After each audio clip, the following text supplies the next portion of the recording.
इस तरह की कुर्सी इसे इंग्लिश में विंग चेयर कहते हैं। पर्दे इसे इंग्लिश में कर्टेन कहते हैं। दीवार अलमारियां इन्हें इंग्लिश में वॉल शेल्फ्स कहते हैं। चित्रपटल इसे इंग्लिश में टेलीविजन कहते हैं। छत पंखा इसे इंग्लिश में सीलिंग फैन कहते हैं। वातानुकूलक यंत्र इसे इंग्लिश में एयर कंडीशनर कहते हैं। दीवार घड़ी इसे इंग्लिश में वॉल क्लॉक कहते हैं। इस तरह की मेज इसे इंग्लिश में एंड टेबल कहते हैं। और इस तरह का लैंप इसे इंग्लिश में फ्लोर लैंप कहते हैं। दूरभाष यंत्र इसे इंग्लिश में टेलीफोन कहते हैं। मेज इसे इंग्लिश में टेबल कहते हैं। पंखा इसे इंग्लिश में फैन कहते हैं और इसे इंग्लिश में कुशन कहते हैं। रिमोट इसे इंग्लिश में रिमोट ही कहते हैं। वायु शीतक इसे इंग्लिश में एयर कूलर कहते हैं। तापक इसे इंग्लिश में हीटर कहते हैं। कुर्सी इसे इंग्लिश में चेयर कहते हैं। सोफा इसे इंग्लिश में सोफा ही कहते हैं। गलीचा इसे इंग्लिश में रग कहते हैं।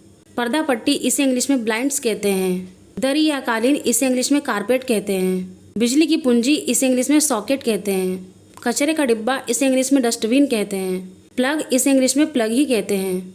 किताबों की अलमारी इसे इंग्लिश में बुक केस कहते हैं। दरवाजा इसे इंग्लिश में डोर कहते हैं। खिड़की इसे इंग्लिश में विंडो कहते हैं। दीवार इसे इंग्लिश में वॉल कहते हैं। लकड़ी का फर्श इसे इंग्लिश में वुडन फ्लोर कहते हैं। चाय का सेट इसे इंग्लिश में टी सेट कहते हैं। दरवाजे की घुंडी इसे इंग्लिश में डोर नॉब कहते हैं। राखदानी इसे इंग्लिश में एस्ट्रे कहते हैं। तीपाई इसे इंग्लिश में स्टूल कहते हैं। झाड़ू इसे इंग्लिश में ब्रूम कहते हैं। पालना इसे इंग्लिश में कॉट कहते हैं। फूलदान इसे इंग्लिश में वास कहते हैं।